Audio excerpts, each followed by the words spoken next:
Hello friends, welcome to my channel Sushant Chess Plays. Today we are looking at the next topic, that is the winning combinations, that is where the pawn can promote. Okay, so it's a pawn promotion topic basically.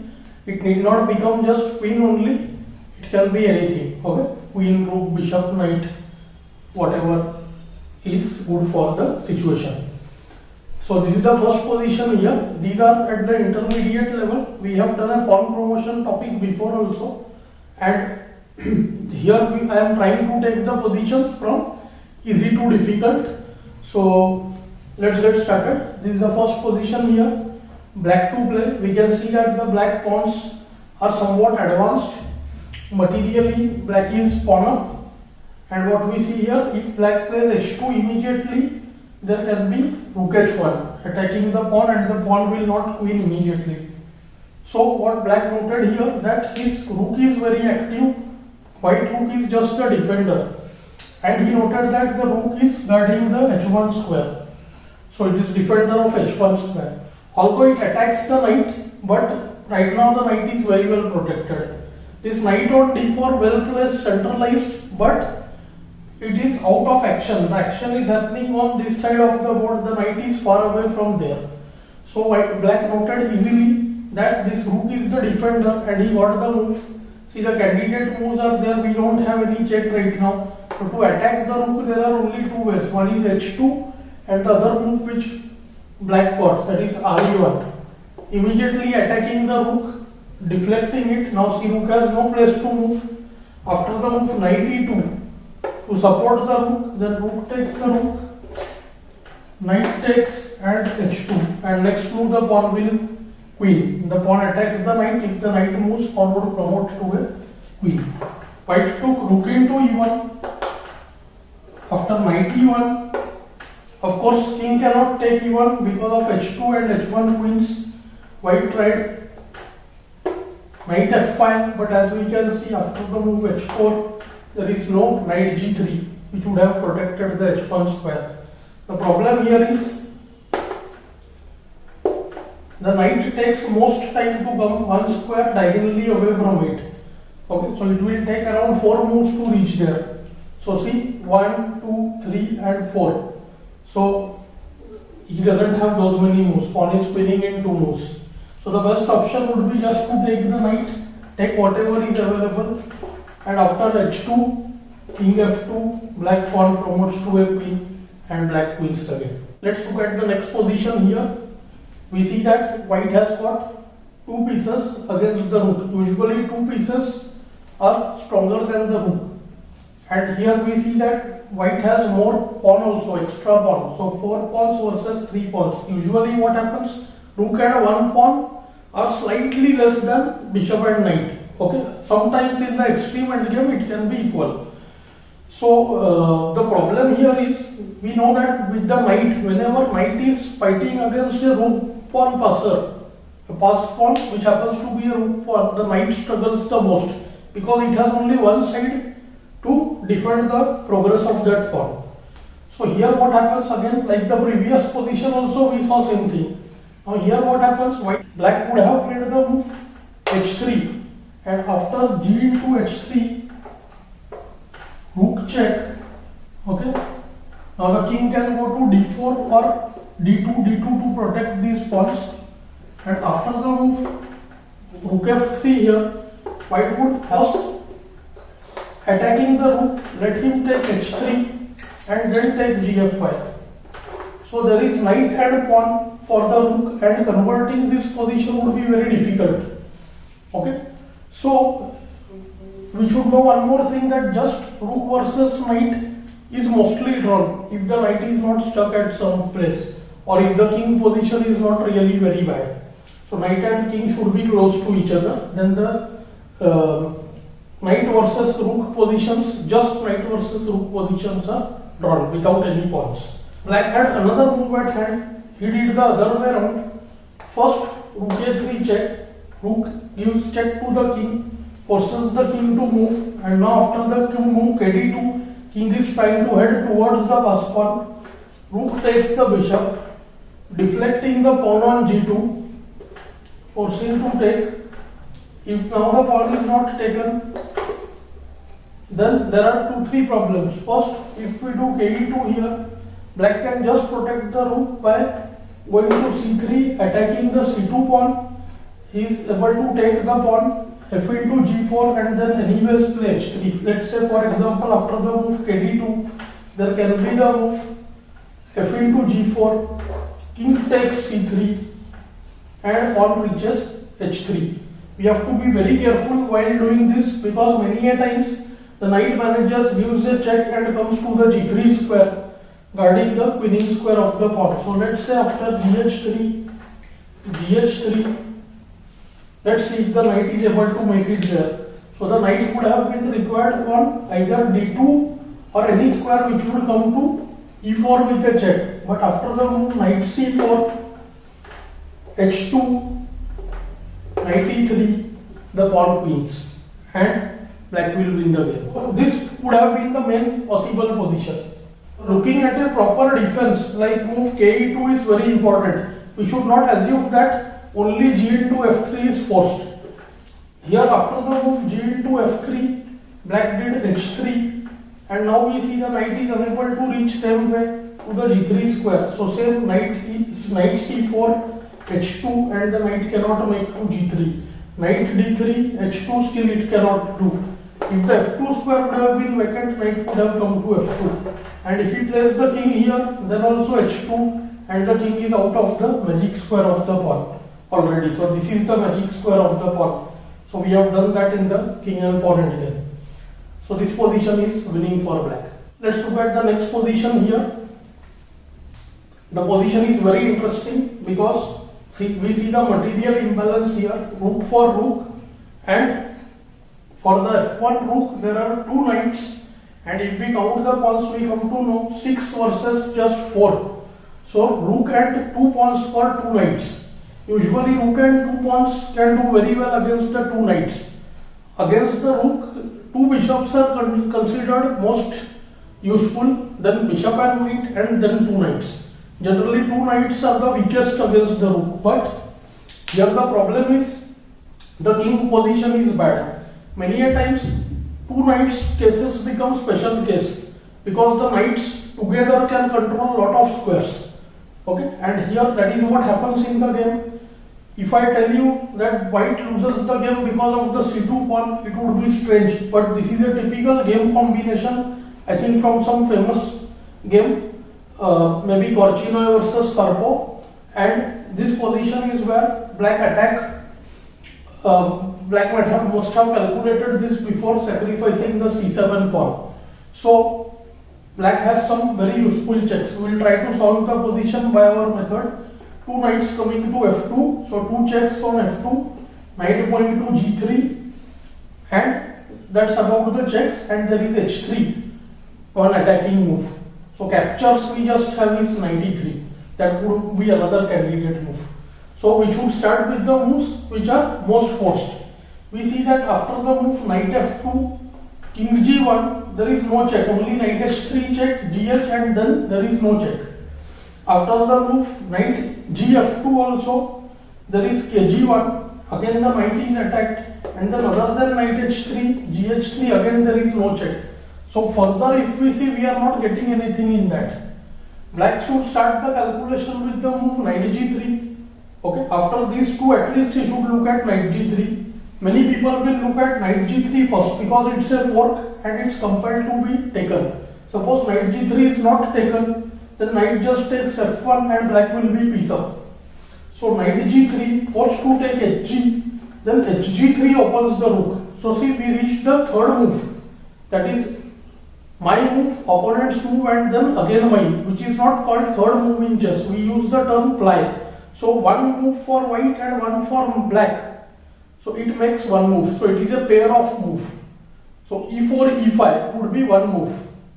Then d4, d5 would be second. Okay. So just one move, if we say e4, half move is called one ply. So we should see at least 3 plies d. So here after the move knight g3, hg3, hg3, king has to go to g1, and here white king position is very weak. So black realized maybe he can use the move knight f2, threatening mate on h1. See, black king is placed in such a way that the white rook is unable to give any checks, and this rook is stuck. So the only option would be rook f2, position which black made, and he saw further. Let's go to the position. H3 check, H3, H3. It has a tricky point there. King g1, knight f2. Black had seen all this. Rook f2 forced, otherwise there is no way to stop the mate. And after rook f2, it looks as if after gf2, king f2, white has extra pawns over there. So see, 3 and 2, 5, and black will have just 3. So 2 pawns up will be winning. But after the move rook f2, there was the intermezzo, rook h1 check. And now it's game over because king has to take the rook. After the king takes the rook, pawn takes the rook, and rook is unable to come behind the passed pawn. This is the best location for the rook to come behind the passed pawn. Next would have been to c1, controlling the f1 square. But see, because of the pawn on c2, this rook is unable to retreat. The active rook here just is left stranded, and nothing much he can do. There are no checks. So at the most what he can do is take a pawn or two, a rook b7, then f1 equal to queen check, king h2, and if black wants, he can start picking up the pawns very easily. Maybe he can start with the move queen e2 using double attack. Let's look at the next position here. It's a very interesting one. Just now we can see it's black to play, and just now we can see that the black pawn is about to become queen, but see the white's rooks and the knights. Here we can say that at first look we can easily say that the black king safety is worse than the white king, because there are two checks coming up, rook g8 and rook b8 check, and both of them are capable of mating. Rook g8 is outright mate. Rook b8 also allows rook e8, but will give good winning position after knight e8. Problem with white it is that black has only rh1 check. That is what it looks like, and then the rook will be taken. So rh1, king h1, re1 check. Again, I am not compelled to take. I will just go kh2, and if we take the rook, then rook g8 mates. This is the problem black is facing now. The obvious moves: f1 queen, then rook g8 mate, rook into f6, then rook b8, rook e8, rook e8, rook f8, rook f8 mates. Rook into b1, then also rook g8 mates.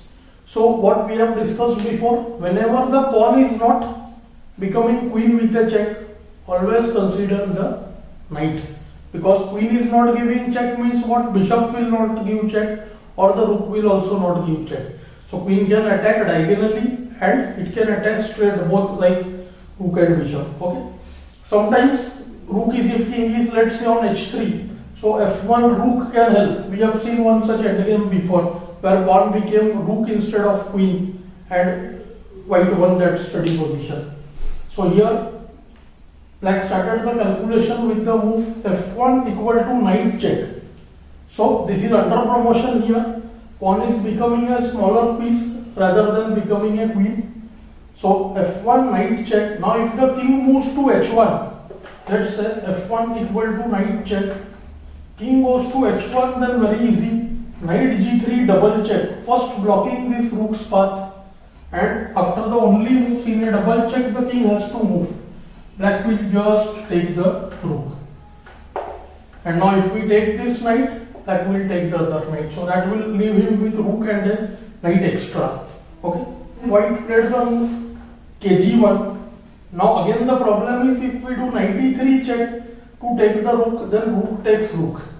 And then after knight e3, rook into e6. The e6 rook is lost by force. So first we need to block this g5. So knight comes to g3 with a check. And now we see in all variations white has different problems. Suppose king h2 now, then the rook is blocked. So just rook takes b1 and we will remain a rook and a b7. Note that promoting the pawn to knight has made up a piece up. Okay. So rook takes rook forced. Black again takes with the rook. King has to go to h2. Again knight f1 check, king goes to g1, and this time knight goes to e3 with a check. White never got any time to use his mating attack because the move was black's. And after the obvious move kh2, then knight takes g2. And black is full rook up. Let's look at the last position here. Very interesting and very tricky one. A first look at the position tells that white is equally active as compared to black. But if we try to evaluate properly, we will see that there are some factors which are in black's favor. Firstly, let's take a look at the queens. See, the black queen and the bishop are directly aimed towards the king. Okay, and the white queen is the defender. So big piece has become a defender. Okay. Secondly, white's both rooks are active. See, d1 equivalent to d8, c1 better than h8. So the c1 rook is better. White's bishop on g3 is stuck by his own pawn, and b3 bishop looks like hanging right now. But this was the trap set by white. If c into b3 is taken, then white wants to do rook c5, q c5, rook c1 and pin the queen. So this is what white is showing black. So black should always see, this is a trap set by white. So always we should calculate in the line what the opponent wants. We should see further. So after he ends the tactics, sometimes there is a chance that immediately some new tactics can happen. So this is what black exploited here. He went for the move cb. So candidate moves here. First is qg2 check, which is not working. Then there is cb, and then there is the move d2. d2 is also very interesting, but incidentally here to d2 there is rook into c4. So black went cb3, rook c5, qc5, rook c1, and there black had seen a very strong move based on the two pawns which are on the 6th rank. Let's see what it is. cb3, rook takes c5, queen takes c5, rook c1, pinning the queen, and now it looks like it's obvious to take queen c1, queen c1, king b8, and then push the d2 pawn and b2 pawn. But maybe after the move bishop f4, white will be able to put some defense over there. Even that is decent. It's very good. Two rooks are there and plus these two passers. That is of course good for black only. But black had seen a very strong move, qc2. The queen occupies the outpost. Outpost is a square on an open file supported by a pawn. See, the queen is supported by two pawns here. It's on the open file, and suddenly the king position, which looked bad, has turned out now very dangerously for white, because white's back rank is weak now and the threat is d2. So after d2, rook c2, cb2, two pawns on 7th rank plus the rook sitting behind it will make the position winning. Now we realize that black king safety was not a big problem because this bishop is blocked. Okay, so rook takes c2, he took d takes c2, good move, opening the rook now. Threat is rook d1, pinning the queen, and due to the problem of back rank, there is no defense. We can control c1 maybe by the move bishop f4, but then rook d1 pins the queen and wins the game. If we try to make any move like f3, then also rook d1, bishop coming to e1, protecting the queen, but then c1 queens.